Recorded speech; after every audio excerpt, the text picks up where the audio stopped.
You are listening to GeekFest Rants on the IC Robots Radio Network. You have located GeekFest Rants, the entertainment podcast for genre geeks like you. Shall we play a game? Covering the world of vintage and current film and television since 2010. Game over, man! Game over! Featuring in-depth conversations on sci-fi, horror, fantasy, comics, toys, and conventions. So say we all! So say we all! And now sit back, relax, and enjoy today's show.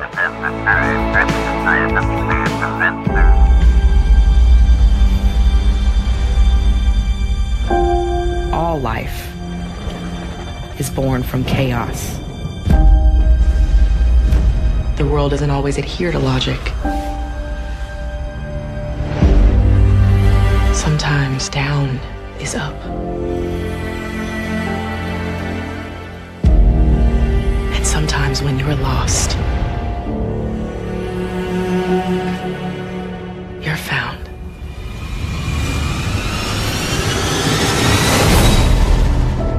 The Klingon Empire has been in disarray for generations.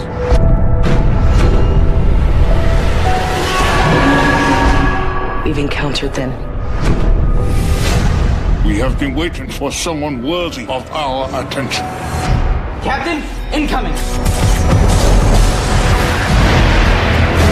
I'd love to change the world,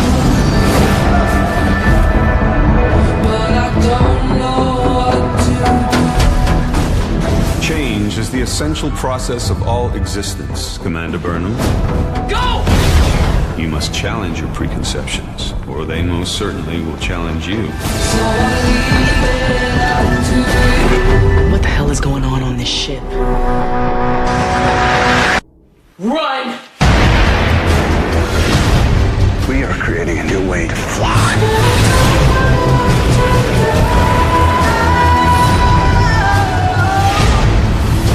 Better hurry. I'm getting very close to... You're mad. I'm mud. You chose to do the right thing. Leaving a great cost to yourself.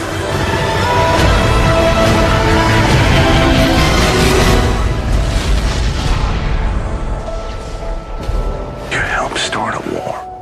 Don't you want to help me end it?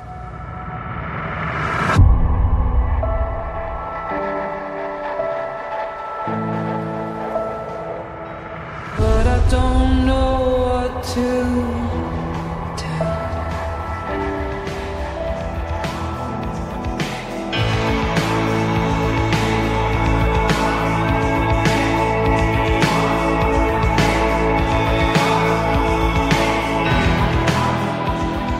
Hello, everybody, and welcome once again to GeekFest Rants. My name is Carlos Peron, and today we have some Trek in your future. Not only are we going to be talking about the posters of the month, which include Star Trek II and The Warriors, if you guys remember that classic late 70s film. Both these posters are iconic in my book. And since it's the 35th anniversary of Star Trek II, a perfect time to dabble into Wrath of Khan a little bit more, as we've done in the past. But this time, especially, we're going to talk about the poster and how it's different than our usual entries into the posters of the month. With The Warriors, it's a little different. It's a little more of a classical poster, I would say. And what a cool movie that remains even still now. It is such a weird genre cult classic. Then we're going to jump to Blade Runner 2049. The movie is right around the corner. We're going to go see it in a couple of days as of recording this. But before that, we've been giving these little treats from the director in the form of these short films that kind of bridge the gap between the original film and this new, more modern film that's coming out. 3 different little short films, 2 of them standard cinematic type that can kind of almost look like deleted scenes, but are directed by completely different directors. And the third one being an anime style one, which is incredible in how perfectly anime fits in the world of Blade Runner. After that, we're going to conclude with returning to Star Trek. We are going to give you a little review of the first 2 episodes of Star Trek Discovery. The, in my opinion, somewhat controversial entry into the Star Trek television world by it being in a streaming pay service format. But we were able to watch the freebie part 1 and the not so freebie part 2, and I will put in my 2 cents of an opinion of what I thought of it. So let's begin with our posters of the month, Star Trek II, The Wrath of Khan, and The Warriors.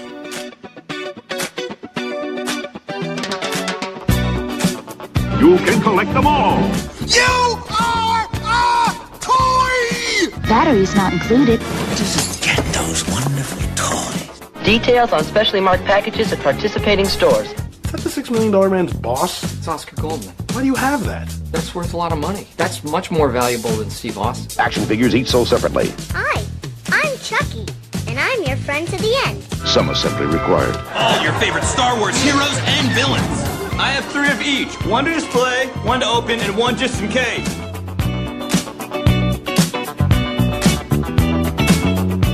So today we're going to return to our poster of the month segment. The 2 posters that we have up this month are very different posters, different style, different genres, but nonetheless, some of my favorite movies, from way, way back. The first one is Star Trek II, The Wrath of Khan. This is the 35th anniversary. Hard to believe that movie came out so long ago. And the poster that I'm going to be talking about is the one that I think it's the one that was in the movie theater when I went to see the film. And this is a poster that's different from the previous ones I've been talking about, because on previous posters, what we've been dealing with is mainly art, things that were drawn by professional artists and that sort of thing. This one is more of a picture collage.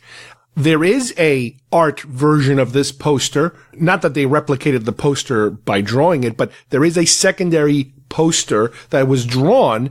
I don't own that one. And, you can look it up. It's on, you can just Google it and you'll see it. And it's also the one that they use for the director's cut, I believe, on the DVD when it was first released. And that one is a more classically drawn type of poster. You have Khan's in the middle, and, you have the cast is all around, and, different scenes. You could actually see it. And you have some ships, some firing lasers and this and that. But this poster is the one that you have. In the middle of it, you have a rectangular box, let's say, where it says, "At the end of the universe lies the beginning of vengeance." And it says Star Trek II, The Wrath of Khan, and then you have the credits. That's the middle of the poster. But all framed around the poster are other boxes, kind of encircling that first square with actual shots from the film. And let me talk a little bit about these different shots. And I'm going to describe them in terms of like a clock. So at the 11 o'clock part, if you look on the top, you have a shot of the Enterprise firing on the Reliant. Then on the 1 o'clock position, it looks like it might be the inside of the Enterprise, sparks flying and that sort of thing. At the 2 o'clock position, you have a pretty nice tight shot of what could be Khan or one of his men in that desert-ish kind of outfit, that protective outfit from SETI Alpha 5. Which is a pretty clear one. You don't see like any dust or anything. So it could be a production still, that sort of thing. And that's one of the things about these pictures is that some of them could be actual shots, screen grabs, but some of the other ones might be production stills, that the unit photographer was taking during the film. At the 3 o'clock position, you have another shot of the Enterprise kind of in space. Then at the 4 o'clock position, you have what looks like to be a man probably inside of an environment that's exploding. So he's kind of like off balance. And what's interesting about that specific picture, and it's something I always think about, and I remember that's the first thing I thought about when I saw it back when I was, 1982, 12. I was 12, is that must be some weird creature that has 3 or 4 arms, because if you look at that picture, the guy looks like he's hanging on to something on both sides, but he also has, there appears to be another arm kind of coming out of the back of his head. And I thought, wow, that must be like a weird creature from this movie that we're going to see. But no, it was just an optical illusion of somebody probably standing behind him with his arm up that makes him look like he's got 3 arms. It's silly. It's stupid. You'll see, when you see the poster, you'll see what I'm talking about.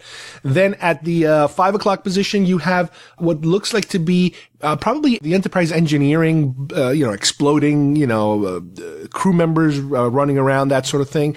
At the 7 o'clock position, you have a nice wide shot of all of Khan's men in that desert kind of environment. And it's very dusty. You can barely see all these figures. And yeah, again, you're looking at those and going, wow, those must be some weird creatures in the film. Then at the 8 o'clock position, you have a crew member, which is the guy that's supposed to be Scotty's nephew, running towards the camera, kinda. Then at the 9 o'clock position, you have Terrell screaming inside his suit. So that's, I guess, when the creature goes into his ear.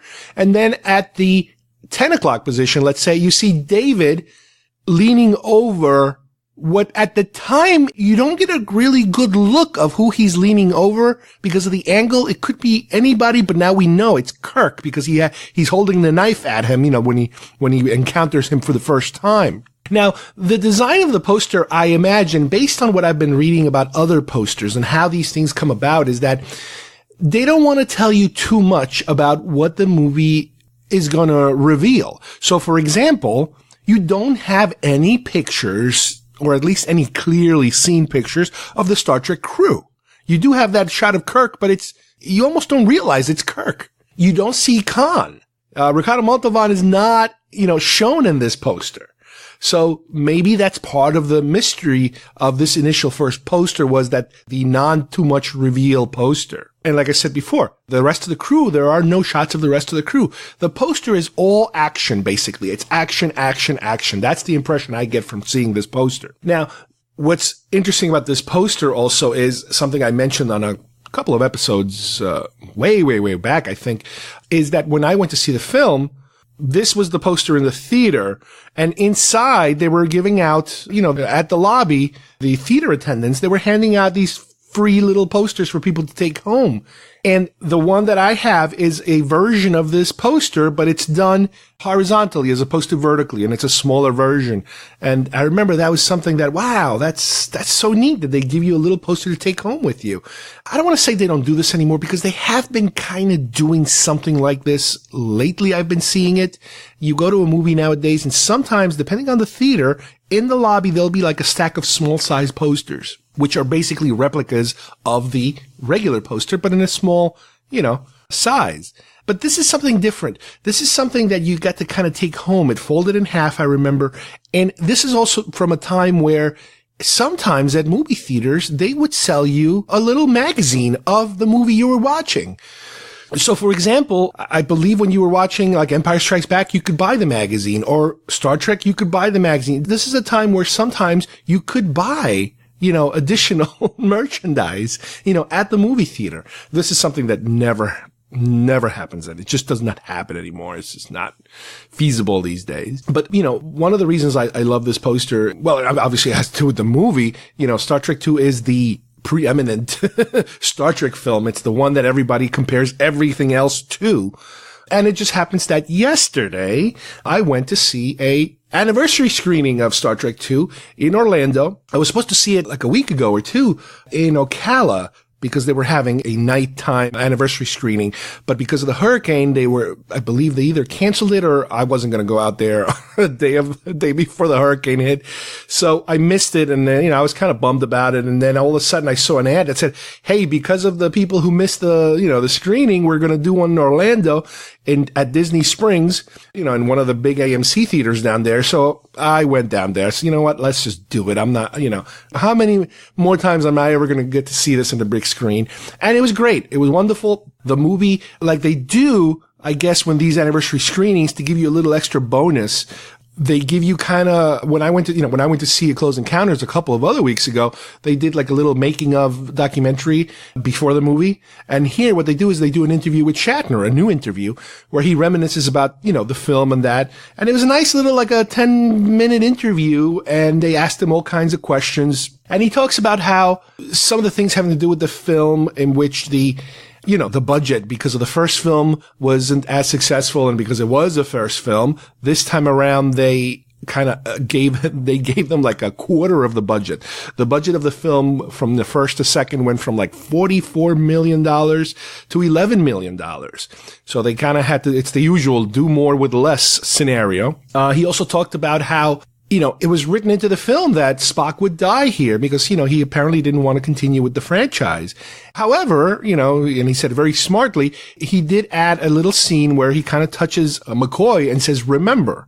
And that was kind of like a little escape clause, if you will, in case he changed his mind, which eventually he did. And then at the end of the film, they added a scene, they shot a scene of the casket laying on the new Genesis planet.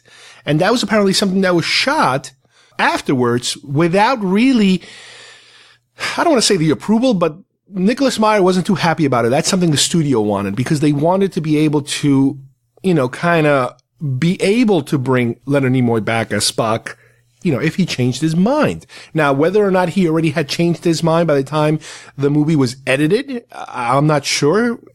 It sounds like it because why would you add those scenes? And obviously they did get him to return under the condition that he would be able to direct the next film.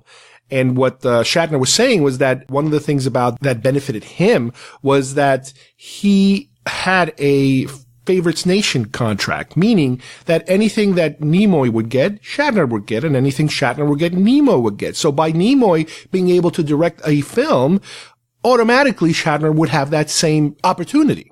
So in theory, Shatner was supposed to direct Star Trek 4 because Nimoy did 3. But because he was still involved in T.J. Hooker at the time, he couldn't break free, so somebody else did 4, and then he ended up doing 5. So that's how that came about. Another quick little story that he tells us about Ricardo Montalban is that, yes, obviously he got to work with him during Space Seed, but he had seen him work before. He says when he was young, when he was very, very young, he actually saw him performing at a theater. He was like a background dancer, so he was a very athletic guy. And then, he got to work with him in Space Seed. And he said that when he worked with him at Space Seed, he did notice that he was walking around with a cane, Ricardo Montalban. And that was due to apparently some injury he had gotten at some set or something. And that the cane was kind of helping him move around. And he said that by the time that they shot Star Trek II, he was already using a walker, to walk around because his injury had gotten worse, the effects of that injury. And he was having a very difficult time walking. But because he was such an athletic individual, and so committed, to his roles and stuff like that, he had started working out so much. And his chest, because of that upper body strength that he had developed to compensate for his legs, he was completely buff up on his chest. And that is one of the main questions that is always asked about this film is, is Ricardo Montalban, is that his real chest, or is he wearing some kind of prosthetic chest to make him look stronger than he really is? But no, apparently it's true. He was that buff because of the fact that the guy worked out so much, to help himself walk, to compensate for his problems walking. Another little tidbit about Star Trek II that Shatner told us was the fact that the film was originally called The Revenge of Khan. And that's how the film, was being put together as. And because, now here's what he tells us, this, I don't know if it's fact or fiction, but because at the same time, Lucasfilm, George Lucas, was working on Revenge of the Jedi, he didn't want to have 2 revenge films, back to back, especially such iconic franchises. So I believe he asked the Star Trek folks to please alter your name so we can have Revenge. Ironically, even Revenge went out the window because Lucas turned it to Return of the Jedi. But from what Shatner was saying is that because Lucasfilm was also doing the special effects for Star Trek II, it was kind of implied that, we better change our name because we really don't want them angry at us. And all of a sudden, maybe our effects won't be ready on time or anything like that. So they were afraid of some shenanigans going on if they didn't comply with his requests. So that's kind of interesting. So that was again, these cute little stories he was telling. I don't know if these videos ever make it to YouTube. I don't know if they ever make it to a DVD form or any shape or form like that. It'll be interesting to know that because they are really nice little interviews. And, yes, you do hear some stories over again, but every now and then, you do get some quick little tidbits. And, the movie was great. The screening was great. Not a lot of people were there, but, we don't have the Alamo Drafthouse here in Florida like I used to back up in Jersey and New York. But it's nice to know that every now and then some of these big chain theaters are starting to participate in these anniversary screenings or, stuff like that. So, you don't get them every week like you do in the Alamo, but at least here, every now and then when it comes to one of these big films, they either get remastered or anniversary screenings, but it's nice that they threw a little extra bone there. They throw a bonus something for you to see this. And this was theoretically the director's cut, which I think it's already been out on DVD. And one of the biggest ways of knowing whether or not you're watching the director's cut is when the crew of the Enterprise arrive at the space station and they're searching what appears to be a deserted space station. McCoy sees a rat scurrying through the floor, and you get a shot of the rat scurrying through the floor. Well, that was a cut scene. So if you see the rat, you're watching the director's cut. That's kind of weird, I know, but on a personal note, there is some other weird stuff. But again, it's very personal. And that is where I work. I work at the recreation center here in Florida. And one of the different places that I sometimes visit, another different recreation center, has rooms that are named after Hispanic movie stars or singers. And one of the rooms is the Ricardo Montalban room, which is bizarre because I'm probably the only person who, whenever he visits that room, all I can think of is Shatner screaming Khan, doing that Khan scream. And it's just, I'm pretty sure I'm the only one that goes through that every time they walk into that room. Another thing that is very memorable about Star Trek II, for me personally, is something that has been happening lately in my age.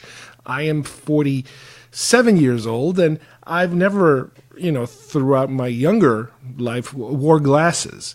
And over the last, I would say over 10 years ago, let's say, for example, maybe a little longer than 10 years ago, I've gotten glasses, but only to be used, when using a computer or sometimes when driving at night and that sort of thing. And more recently, I've had to change, my prescription specifically to help me read because I've been finding it more difficult in the last couple of years. I would even say in the last year or so, being able to read something that is about, a foot or two away from me. Like the manner in which you do when you hold a book, let's say at night. I love to read in bed, before going to sleep. And, you're holding the book and I'm bringing the book forward and backwards to be able to focus properly. And, eventually what I ended up doing was getting proper reading glasses. And those are the type of glasses that sometimes you can also buy over the counter.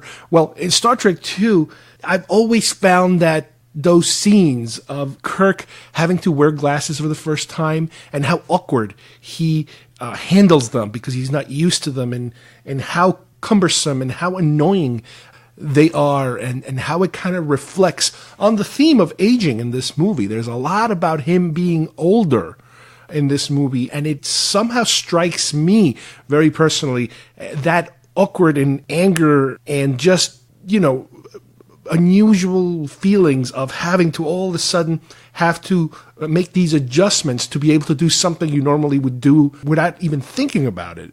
So yeah, every time I see him fiddling with the glasses or putting on the glasses and angrily putting them on, I can sympathize with him even more now at this age. Anyway, being able to see this, in a big theater was definitely worth it. The next poster I want to talk about is The Warriors. Now, The Warriors is a movie that I did not see originally in the movie theater. It came out in 1979, and I probably didn't see it. It's really difficult to pinpoint when I saw it. Either I saw it on video, home video, VHS, or on HBO. But it's the type of movie that the older I got, the more into filmmaking that I got, the more that I appreciate the film. Now, one of the things about the movie is that I don't know why. Maybe it's the style. Maybe it's the low budget nature of it. Maybe it's the fact that it takes place mainly at night. And it is kind of like an action film. To me, it feels like a John Carpenter film. And I know it's not. It's Walter Hill. But this particular film, it just has that feel to me. And obviously this is a movie about gangs in New York in the 70s, but it is not a realistic depiction of gangs. It's more of a romanticized, action-y version of what gangs were and are, let's say. These are very diverse gangs in the first place. You know, you don't see too much diversity in gangs, but you have all these different gangs, and obviously the lead is, you know, the Warriors are the lead gang that we're following. And it's all about this meeting that all these gangs are about to form because they're trying to unify all the gangs in New York and blah, blah, blah. But then somebody shoots the guy in charge and everything goes crazy and they're blaming this one gang and everybody's chasing this one gang, which we know they're innocent. So the whole movie is about them being able to return to their turf in Coney Island. And the best thing about the movie is that they have to travel through all these territories, through all these different turfs, and we meet all these different gangs, and they're ridiculous in terms of, it's like, it would never be like that. But it's a fun movie. Well, the poster was a little difficult to pinpoint in terms of, you know, who made it. The poster that I have is the one, and now there's multiple posters out there. You have art posters like the one I have, and you have photographic posters where you see like the gang, you see the Warriors kind of walking towards you, and they're kind of in black silhouettes of them and that sort of thing. But this is the one that's the artsy one, the one that was actually drawn. The artist who put this poster together, his name is David Jarvis. And there isn't too much information out there about him. I couldn't find any specific website of his where you could actually go through all his different posters like you did with some of these other guys that I talked about in the past, like Struzan and these other guys. But from what I gathered, other than the Warriors, his name does appear on, let's see if you guys remember, Victory, the soccer World War II Michael Caine, Sylvester Stallone film. He drew that. He drew the poster for a movie called Daryl back from the 80s about a kid who's kind of like a robotic, super genius kid.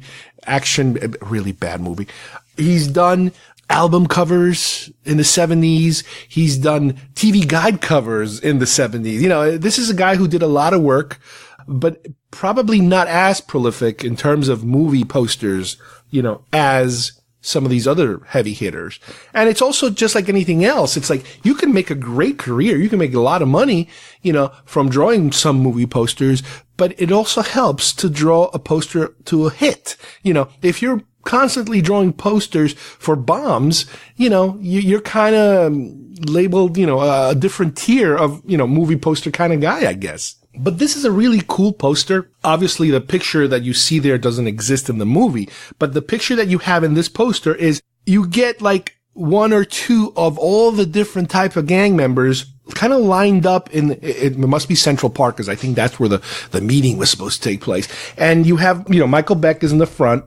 Your lead character is in the front, and you have like one of those baseball bat Yankees, face painted guys. You have one of the girl gang members. You have like a bald guy with his sunglasses on one side, and sprinkle throughout, you know, the different layers, you find like the top hat guys and all these different, you know, bizarre looking costume gang members all the way deep, deep, deep. And the poster, what it says on the top, it says, "These are the armies of the night.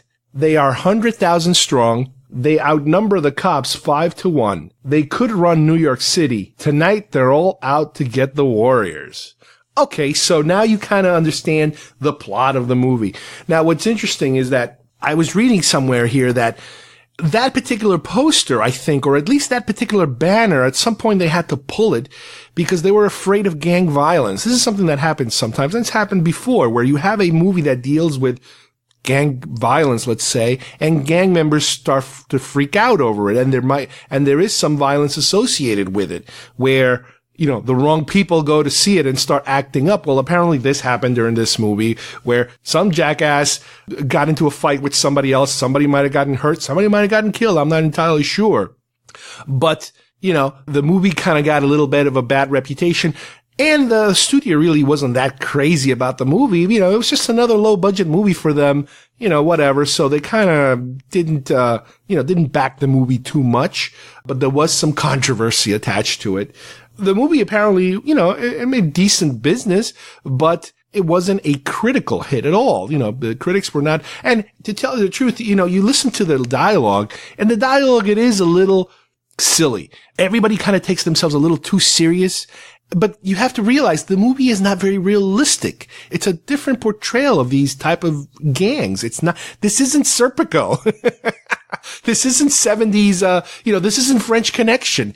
It's almost like a fantasy. The movie feels, to me at least, it feels a lot like a, Western. In terms of this adventure where they have to go from one place to another place to another place, and they're finding all these different opponents that you don't know whether to trust them or to fear them. And as they progress, you know, they lose some members, you know, they gain some members, and it's about getting to the end, getting back to their home area.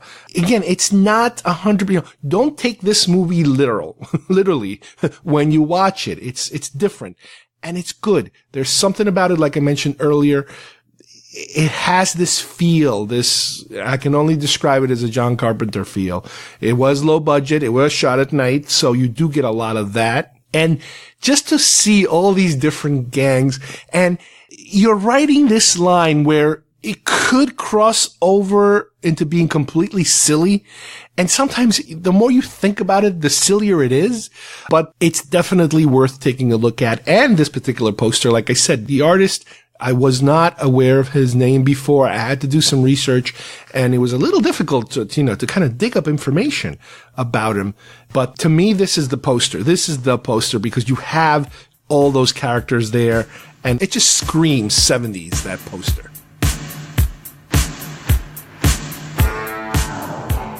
What did I teach you? You are the Duke of New York. You're A1. You will not laugh. You will not cry. You will learn by the numbers. I will teach you. Can you dig it? Open the pod bay doors, Hal. I'm sorry, Dave.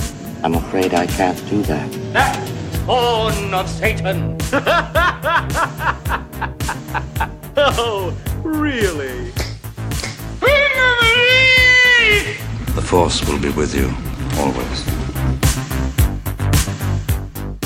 As we eagerly anticipate the premiere of Blade Runner 2049, recently, over the last couple of weeks, we've been given a couple of short films presented by the director of the film. He doesn't necessarily direct these shorts. He has other directors direct them.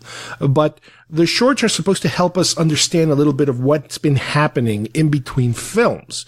It's possible that the film itself might give us some of those hints, but this is something that's supposed to, I guess, help us to figure out what's been going on.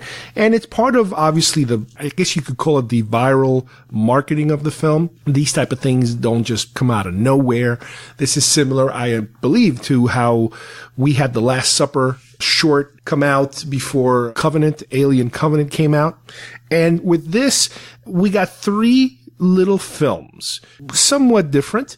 The first one is called Nexus Dawn, and it takes place in 2036. Now remember, Blade Runner took place in 2019. And in 2036, we have Neander Wallace, who is the Jared Leto character, and he seems to be, based on the trailers that we've seen, this genius corporate scientist who is responsible for the creation of the latest wave of androids that are out there, of replicants. This so-called Nexus, I don't know what number really they're up to at this point. I think they're Nexus 8. I could be wrong. And this particular short focuses on him attending a meeting. Now, he's escorted by a replicant and some other people, but it's him and the replicant in this room. And it looks like to be a secret meeting between him and what could be government agents or government representatives. And it's him about telling them how he now is ready to go forward with, his next wave of replicants. And he's kind of strong-arming them into allowing him to proceed with this new replicant technology, let's say, because apparently they're under some sort of prohibition. Something happened historically that's referred to as the blackout, where I guess they stopped manufacturing replicants for some reason. But because of increased demands in productivity, especially in the off-world colonies. If you guys remember the off-world colonies from the original film, this mystical place where everybody wants to go to because the earth is so polluted and such a mess, he kind of is there to remind them that, yeah, the off-world colonies are doing fine, but they're not really doing that fine, and they do really need his replicants to help in that situation. And during this conversation, he displays to them how good his replicants are in terms of how foolproof they are and how they will not harm anyone. He's trying to making assurances that whatever it is that had happened in the past won't happen again. And he demonstrates this by having the replicant that's next to him, who kind of is acting kind of like a bodyguard, because you got to remember that I believe he's blind. He's a blind character, this Neander Wallace. So he has that replicant that's standing next to him shatter a glass and then make a decision, kill Wallace or kill himself. And the replicant kills himself right there for everyone to see. And that's kind of how the meeting ends. He basically proves to them, this is what my replicants can do. Then on the second short film, I believe it's just called 2048, we have Dave Bautista's character, who's called Sapper. And we kind of see him living in this very congested metropolis, very Blade Runner-ish, not to sound redundant here, and how he has this family he's kind of watching over, from a distance, and at some point this family is attacked by, local hoods, local criminals, and how he comes to kind of rescue them. But in the process, he basically destroys all these thugs, criminals that were bothering this family. And all of a sudden, his identity is basically revealed to everybody that this guy is not normal. He has this superhuman kind of strength, and somebody later on, you see them in a telephone, calling the authorities or calling somebody saying, hey, if you're looking for this guy, I know where he is, blah, blah, blah, that sort of. So he's kind of tipping the cops off, I think, as to the whereabouts of his character. The film is 2048, which basically is a year before what we are about to see with the full-blown film. So, you are learning a little bit about the background of, it seems as if even though at some point they might have been allowed to return based on the previous film, that now we're in a world where maybe they're no longer welcome once again, being out in the open as a replicant. And a lot of these maybe they're in hiding. The third and final film is very different because it's an animated film. It is from director Shinichiro Watanabe. And from what I understand, he is the guy who directed Cowboy Bebop. And this one is called Blade Runner Blackout 2022. Very important, out of all of these three, because this particular one deals with the event that the first film refers to. Something changed. Something happened that made people all of a sudden afraid of replicants again. And like I said, this is an anime version. It's very, I hate to say Akira-ish, but this is where all of this comes from. This is all coming from anime. The look, the style, everything comes from anime. And it fits so perfectly that Blade Runner would have a tie-in to some sort of anime presentation. This is a story of how a couple of replicants are on a mission. One of them rescues this girl replicant from thugs, again, being beat up and that sort of thing. And he kind of has her go along with him on this mission to kidnap this truck, like a fuel truck, big tractor trailer. And they're driving this truck to what appears to be some kind of military facility, I believe, or something like that. Now, during this particular story, they do confirm that the replicants, the 6 models, if you remember the Nexus 6 from the original Blade Runner, they talk about here how they've been phased out and replaced by the 8 models, I guess the Nexus 8s. Now, apparently the biggest difference between these models is that now all of a sudden these models do not have a 4-year lifespan. They have a natural lifespan, so that makes it a little different. Now, a really cool feature about this is that we do have, as part of the introduction, as part of the story, a couple of shots of Gaff in the police station being briefed on what is happening here with some of these replicants. And ironically, or fortunately, the voice is by Edward James Olmos, so it's perfect that you have him. And it's funny because when you're listening to him, the way he speaks, the way he pronounces words, it's all there. You could feel his voice. It's so good. But anyway, this also deals with some kind of missile launch that's taking place that, unbeknownst to the government, one of the missile technicians who is monitoring the missile redirects the missile to come to Los Angeles. And the missile strikes Los Angeles, and the missile is an EMP pulse type of missile. So what ends up happening is, what we see is how all of a sudden all the power comes off. Now, again, all of this having to do with this technician. He is actually a human that's working for the replicants, a human that has, I guess, established a relationship with the replicant girl that we see in this particular video. And the goal of the group is, because there's this registration that took place to identify all the replicants, and a lot of them are getting killed in the process, because people are having this humanity only attitude, this anti-replicant kind of revolt, directing a lot of violence towards replicants.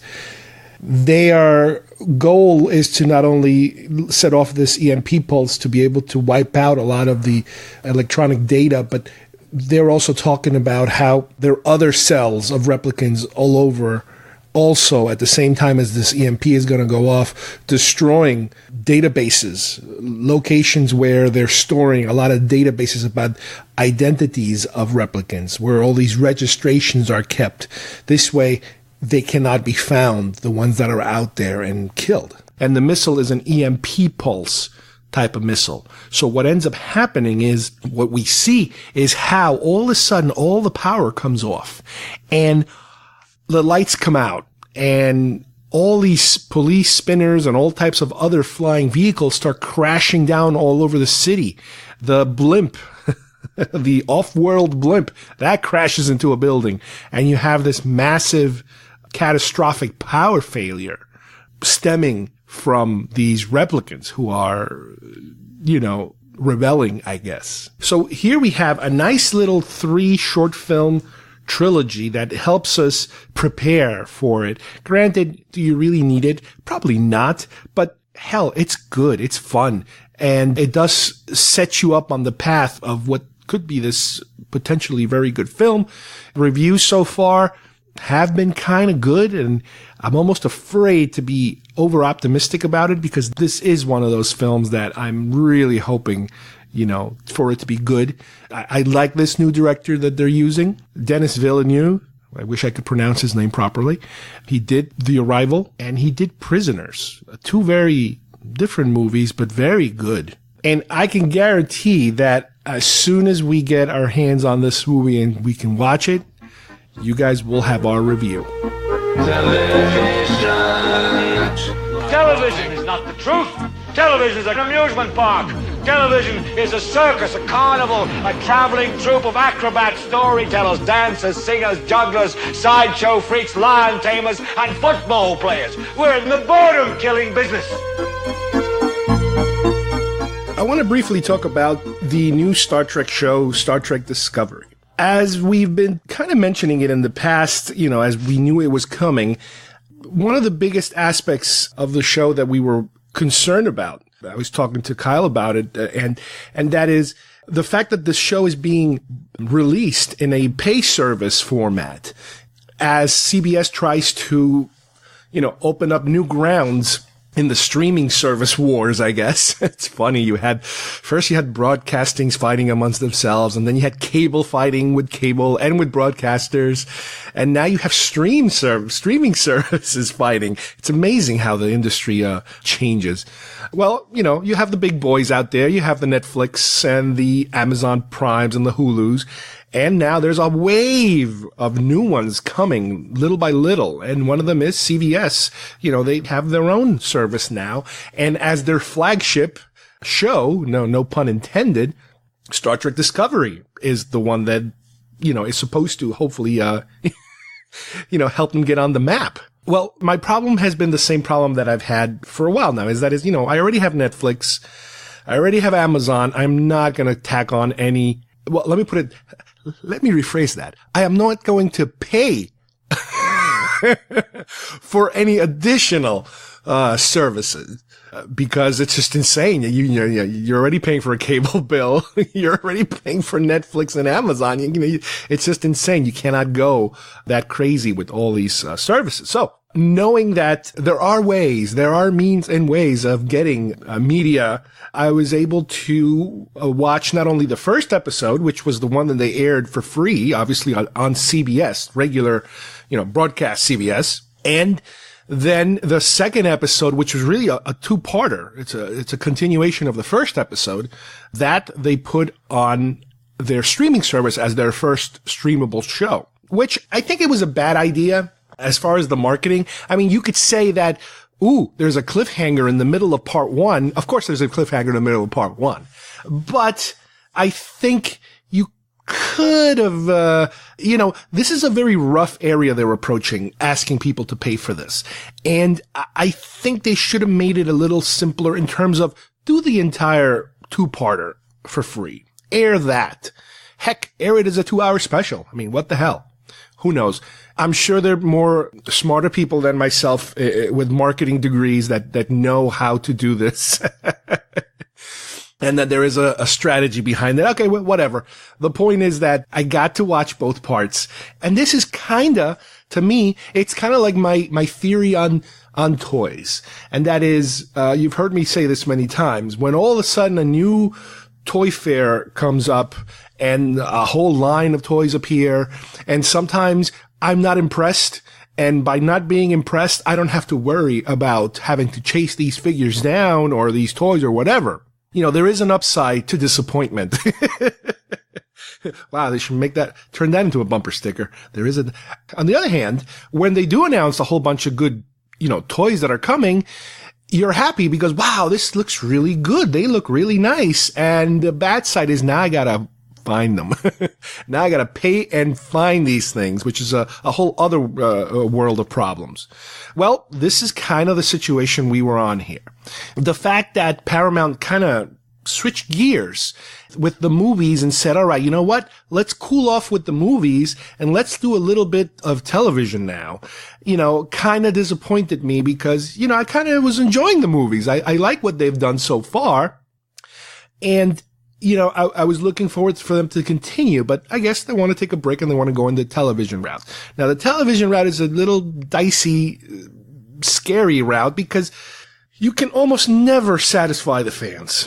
The expectations of the fans, whether you're a casual Trek fan or a super Trek fan, whatever category you happen to fall into, it's very difficult, I think, to please everybody. And while I've been seeing somewhat pretty good reviews out there for what I just watched, there are already some grumblings of, why do they have to do this? And why do they have to look like this? And why do they have to look like that? That's unavoidable. You cannot get away from it. The show is different. What's interesting about the show is that it takes place, I believe, in the Prime universe, meaning the old Kirk, the Shatner Kirk universe. This is obviously post Enterprise and pre-original series. Now, just because it's placed in between those two, and let me just go back a step here, Prime Universe as opposed to Kelvin Universe, the J.J. Abrams universe, which is this alternate timeline that we've been watching films on. That's how they explain the differences. Okay, fine, whatever. So here's where it all fits in. It's in there somewhere.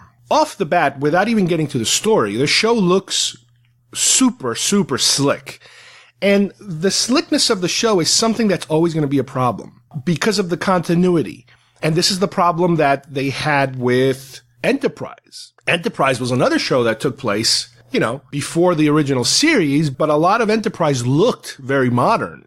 They tried to obviously, bridge that gap, but there's absolutely no way you can put on a show that anybody would allow them to put on a show where it would look like the original series, because that was very basic looking, today looking. I mean, back then you could kind of say, yes, it was very, very accurate, very futuristic. Yeah, maybe you could say that. I wasn't around in the mid 60s, so I don't know if television back then, people had that point of view, but easily in the 80s, that looked old. In the 90s, and now it still looks old. So you can't go to that point.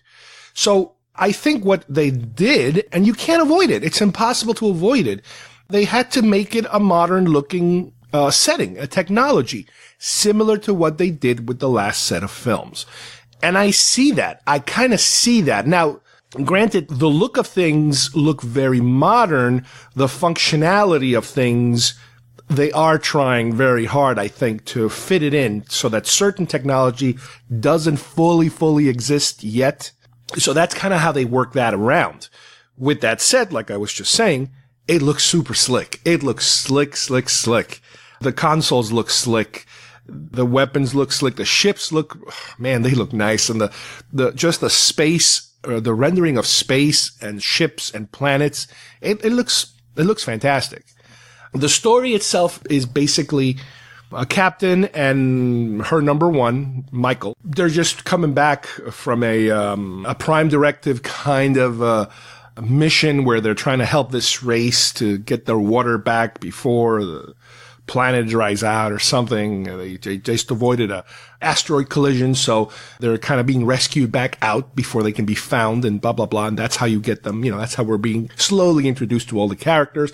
And the captain, she's very fond of her number one. And she's even saying that she wants to kind of like nominate her for her own command and blah, blah, blah. There's a lot of blah, blah, blah in Star Trek.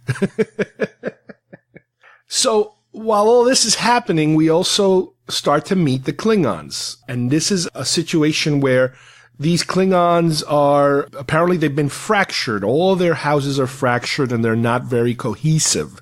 There is a zone of this is Klingon territory, this is Federation territory. And there is this one Klingon who is in the process of trying to unite all the houses.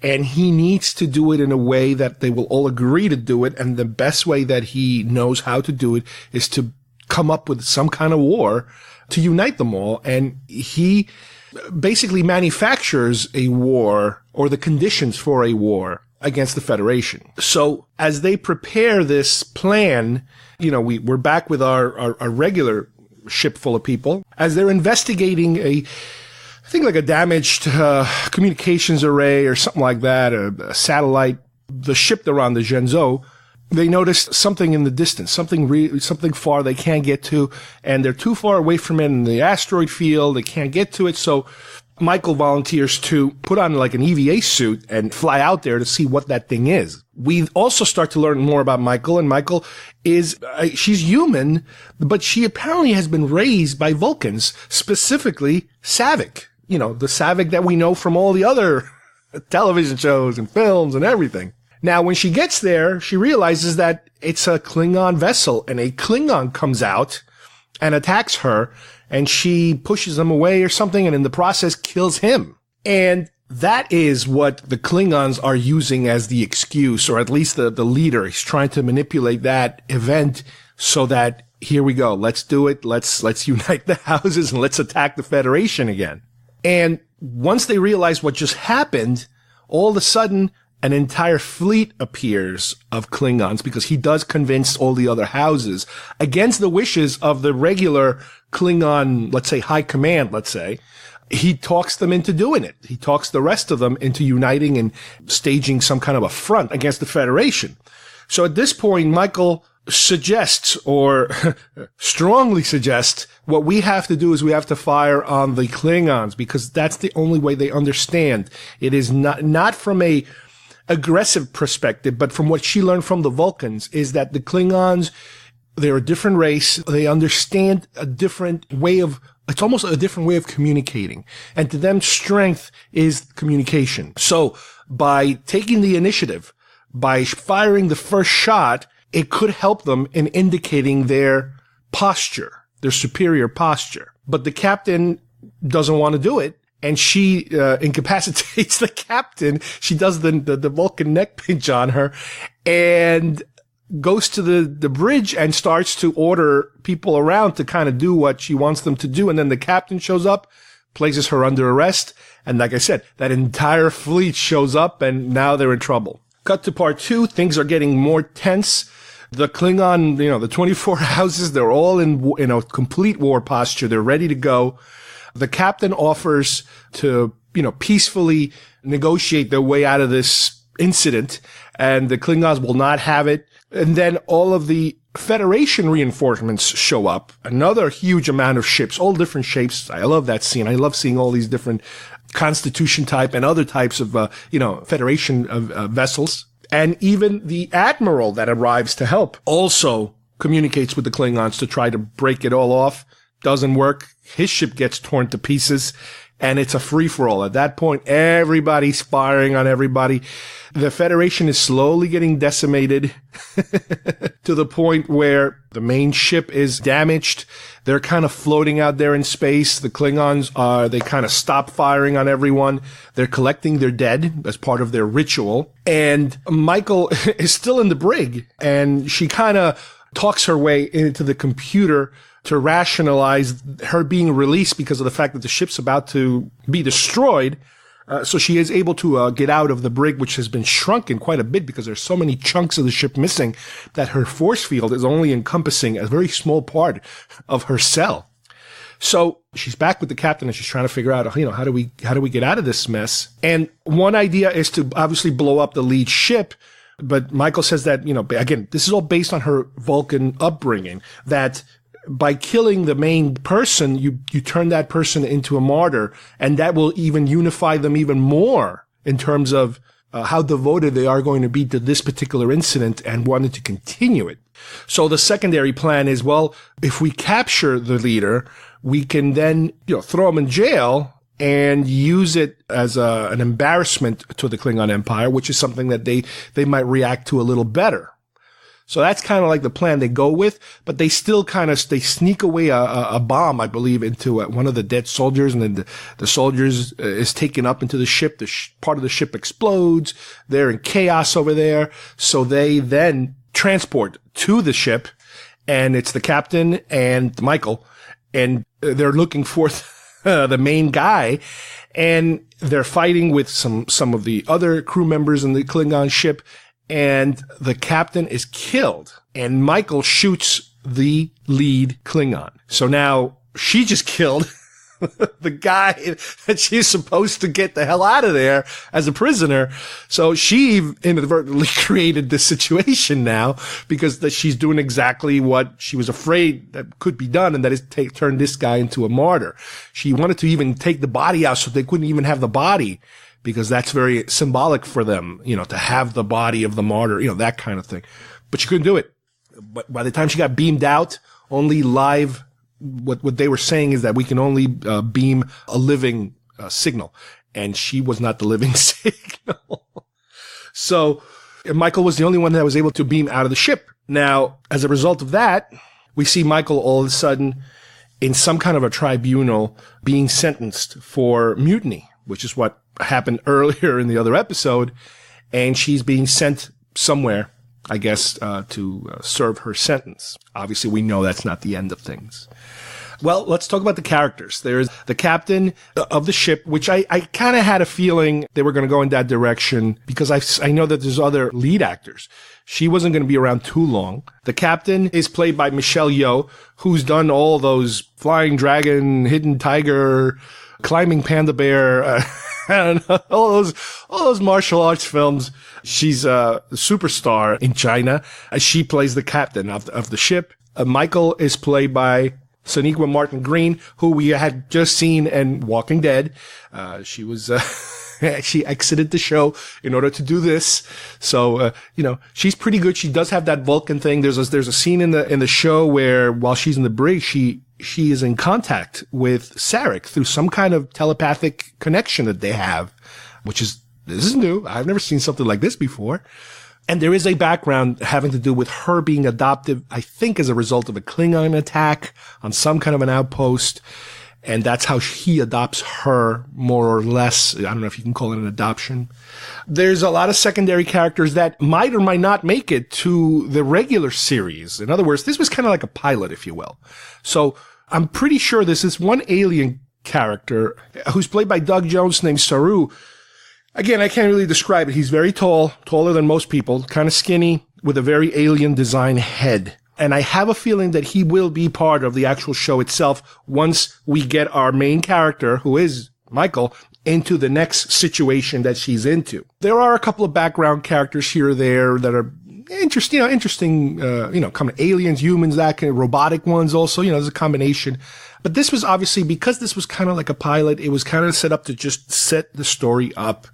And yeah, like I mentioned earlier, I like the science, I like the design, I like the style. This particular mission, this particular incident, I liked it. The Klingons are different. The Klingons don't look like much of the Klingons we've seen in the past. They probably look more, I think, like the JJ style Klingons that we've seen. There are different variations in them in terms of skin tone. So you have very light, super light, like pale white, and very dark, super dark, almost black. So they are trying to establish the unfortunate continuity problems with all of the previous ones where they look different. They have different skin colors, different head markings, different styles of hair. They are trying to kind of recreate that whole unusualness, I guess, about them. I think this is a good foundation for the show. I hope this is the ongoing plot element, because a lot of times, you create something really good and then you discard it. And that is one of the things I remember Enterprise was supposed to be. Enterprise, at one point, they were saying how this show will be about the whole introduction of the Klingon skirmish, how the whole Klingon war started with the Federation. And they never really got to that. I mean, they touched upon it and then they kind of, okay, we're going to do something else now. This show hopefully doesn't do that. Hopefully this will be the ongoing, plot element that kind of brings the shows, season to season. For a start, I like it. And let me mention one more thing that I almost forgot. The opening. I absolutely love the opening and the music, because the music seems to have a lot of everything having to do with Star Trek in it.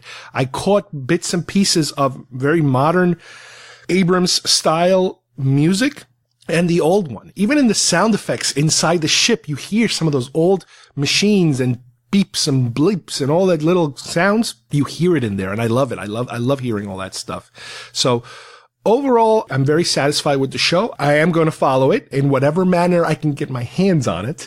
I'm not entirely sure how many episodes this will be, but I do know they're only doing them one at a time in terms of how they're releasing them. They're not doing the whole, data dump of an entire season in one shot because of economic reasons. Sure, I'm sure they don't want people sampling the channel and binge watching and then dumping the channel. So for now, I'm going to keep up with it. I recommend it. I would at least say, if you're a Star Trek fan, try it, because it is not a horrible show in terms of don't even get near this thing. No, I like what I've seen. I would even say that if you like the modern Star Trek films, this might be a little more in your, wheelhouse. So give it a try. All right. Well, that brings us to the end of today's episode. I hope you guys enjoyed all of our different segments, posters of the month with Wrath of Khan and the Warriors. We like to sprinkle them out there, mix them up. We have so many more coming up. I have a pile of posters here. I have no idea when I'm ever going to be able to finish going through them. That's why we have to go to 2 posters a month at this rate. And also Blade Runner, my God, that thing is just so close, and the reviews are getting even better and better the closer we get. I am so psyched about this movie. Hope it does not disappoint. And Star Trek Discovery. We'll see how the series develops. So far, we're off to a great start. But I know a lot of the Trek fans out there, they have so many different opinions on the matter. Even before the first frame is shown on television, a lot of people probably already have made up their minds. But hey, I tried it. I liked it. I'm going forward. Let's see where we go.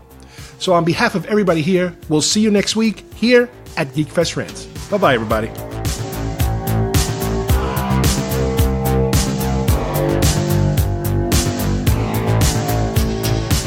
When I first saw Blade Runner, I was stunned.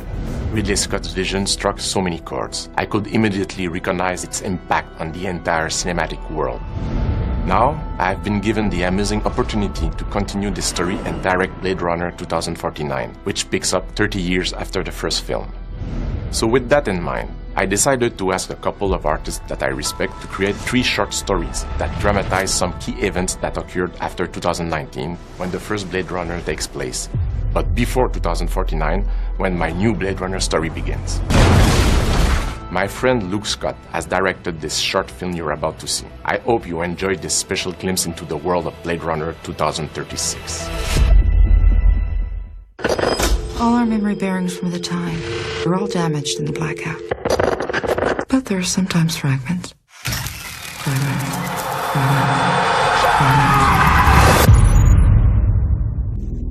Humanity has only survived this long by crushing the Earth to suit its needs. The stars, our only hope, are hidden beyond the lives you will not allow me to create. Off-world colonies are thriving. Insufficient to the needs of ultimate survival. Your laws have changed the hands of progress. The laws keep blood off the streets. Nexus phase is unreliable. Safeguards put in place by Tyrell were negligent. Too many have died. We will not add to that number. My replicants will live as long or as short as a customer will pay. My replicants will never rebel. They will never run. They will simply obey.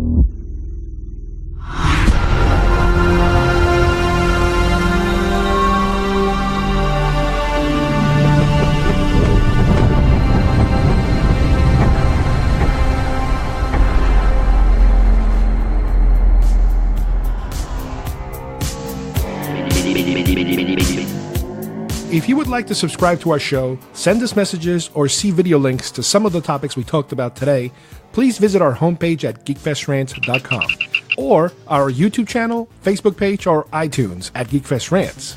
I don't know what we're yelling about! GeekFest Rants is produced by Carlos Perón, copyright 2017.